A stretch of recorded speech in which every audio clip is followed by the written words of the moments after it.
अमृतसर की गलियां, जहां आज भी पुरानी हवेलियों की खुशबू आती है, वहीं पर एक छोटा सा घर था। उस घर में एक हंसमुख परिवार रहता था। कपिल के पिता पुलिस में थे, लेकिन उनका दिल किसी कवि जैसा था। वो हर बात को मजाकिया अंदाज में कहते और घर हमेशा ठहाकों से गूंजता रहता। कपिल को लगता था कि उसकी असली पहचान उसकी आवाज है। वो गायक बनना चाहता था। वो घंटों रियाज करता, लोकल कार्यक्रमों में गाता, और लोग कहते थे कि इस लड़के की आवाज में जादू है। उसका एक ही सपना था, एक दिन स्टेज पर खड़ा होकर माइक पर गाना और लोगों का दिल जीतना। लेकिन किस्मत को कुछ और ही मंजूर था। जब वो कॉलेज में था, तब उसे थिएटर का चस्का लगा। यहाँ उसने अपनी कला को और निखारा। एक दिन एक नाटक में उसका एक डायलॉग ऐसा फिट बैठा कि पूरा हॉल हंसी से गूंज उठा। वो खुद भी हैरान था कि उसकी गंभीर बात भी लोगों को हंसा सकती है। उसी दौरान उसके पिता की तबीयत बिगड़ी और उन्होंने इस दुनिया को अलविदा कह दिया। कपिल के पैरों तले से जमीन खिसक गई। गायक बनने का सपना जैसे धुंधला गया और परिवार की जिम्मेदारी उसके कंधों पर आ गई। अध्याय 2, मुंबई का अनजाना सफर। टूटे हुए दिल के साथ, लेकिन आंखों में एक नई उम्मीद लिए कपिल ने मुंबई का रुख किया। मुंबई सपनों का शहर, लेकिन कपिल के लिए वो संघर्ष का शहर बन गया। कई रातें उसने रेलवे स्टेशन पर गुजारी, कई बार खाली पेट सोना पड़ा। वो हर जगह काम मांगता, ऑडिशन देता, लेकिन हर बार निराशा ही हाथ लगती। वो कॉमेडी शो के ऑडिशन देता, लेकिन लोग कहते, तुम्हारे जोक्स में कोई नयापन नहीं है, या तुम टीवी पर अच्छे नहीं दिखोगे। एक बार तो उसे एक शो से बीच में ही निकाल दिया गया।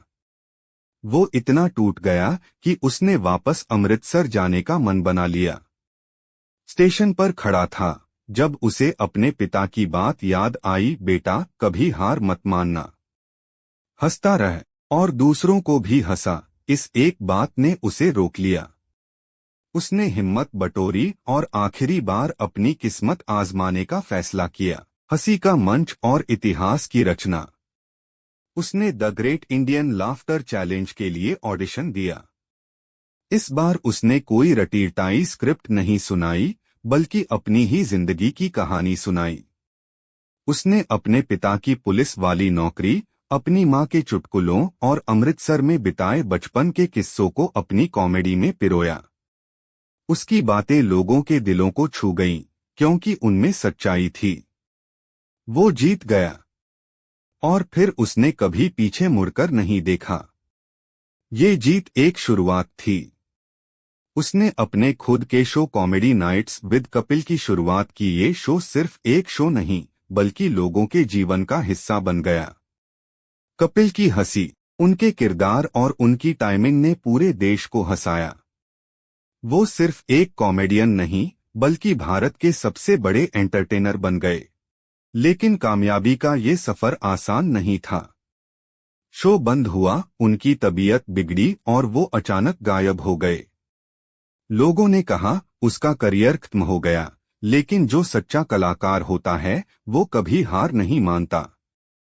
उन्होंने अपनी गलतियों से सीखा, अपनी सेहत पर ध्यान दिया और पूरी ताकत के साथ वापस लौटे। जब द कपिल शर्मा शो का पहला एपिसोड आया, तो स्टेज पर आकर उन्होंने बस इतना कहा, मैं वापस आ गया हूं, और पूरे स्टूडियो में तालियों की गड़गड़ाहट गूंज उठी। ये वापसी सिर्फ एक शो की नहीं थी, ये उस इंसान की वापसी थी जिसने अपनी हंसी से हर दर्द को हरा दिया था। तो दोस्तों, ये थी कपिल शर्मा की कहानी। एक ऐसी कहानी जो हमें सिखाती है कि अगर आपके दिल में हंसने और हंसाने का जुनून हो, तो आप दुनिया का कोई भी तूफान पार कर सकते हैं।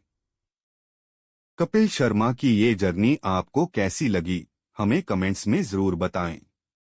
और ऐसे ही और भी दिलचस्प वीडियो के लिए हमारे चैनल को सब्सक्राइब करें और बेल आइकॉन दबाना न भूलें।